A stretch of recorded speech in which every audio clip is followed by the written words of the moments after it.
Hi, good morning. Happy June, which is crazy.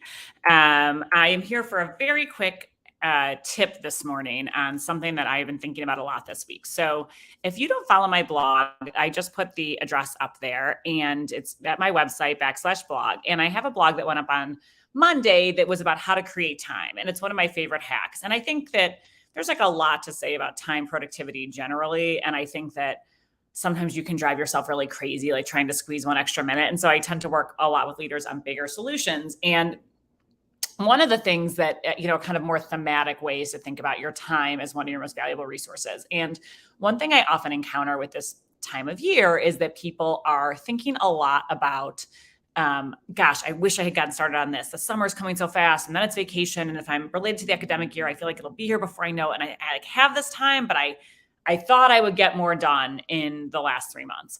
And so one of the things I wrote about on my blog and I want to talk about today is kind of the idea of clearing a day. Like, how do you clear a day to do what, to make time to get that jump start on a project? Like, I thought I was going to start in March, maybe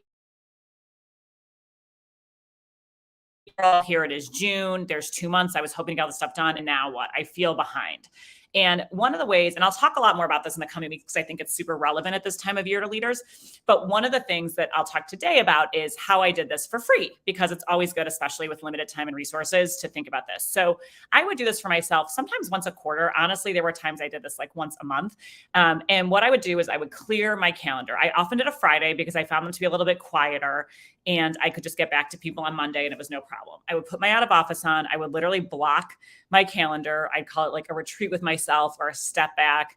I would say sometimes it was very hard. I'd look out to next month and block a day, and the month after that and block a day, and kind of have that time to block it. I would try to go someplace where I know I would have everything I need. So usually what I needed, and this might be different for you, but here are some examples. I need my computer. I needed good Wi-Fi.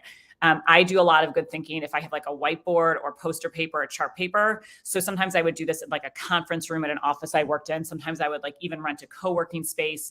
I would definitely do it at home sometimes and not go in if I knew that it would be a day I truly could focus.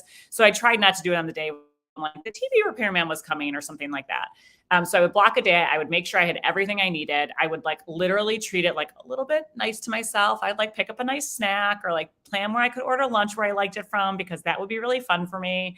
And then about a week before, or even the day before, I would write an agenda. Here are my objectives. Here's what I want to do. Here's what I want to accomplish on my retreat with myself. And that would help me think about if I need to prepare anything, if I need to reach out to anyone, if I need to pull any documents, download any reports that would take a little bit of time, and have that ready. And then I would literally start my day. I would like have a moment. I would look at my objectives and I would just start going. I would turn off all my notifications. I would put my phone on silent. I would just kind of do the thinking I needed. And just like you would do a retreat with a team where you'd have like a poster board with a parking lot, I would make a parking lot for myself with things that came up that I wanted to chase, right? Just like with the team retreat, you build in breaks so people can like go to the bathroom and like check their messages. I would build in breaks for myself, or I'd go take a walk, or I'd clear my head.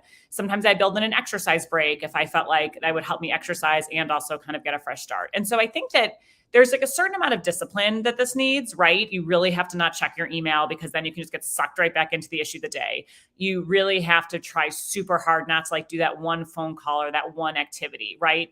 So it is like, this is a time that is sacred for me. And just like if I were offsite at a retreat or like at a wellness center where they like confiscated my phones, I'm going to do the same thing for myself. And it is amazing. Now you suddenly have 6, 8, 10 hours of uninterrupted time, which is basically equivalent to taking 1 hour a week for the last 8 to 10 weeks, which if you think about it, here I am in June and I wanted to start this in April. I'm so far behind.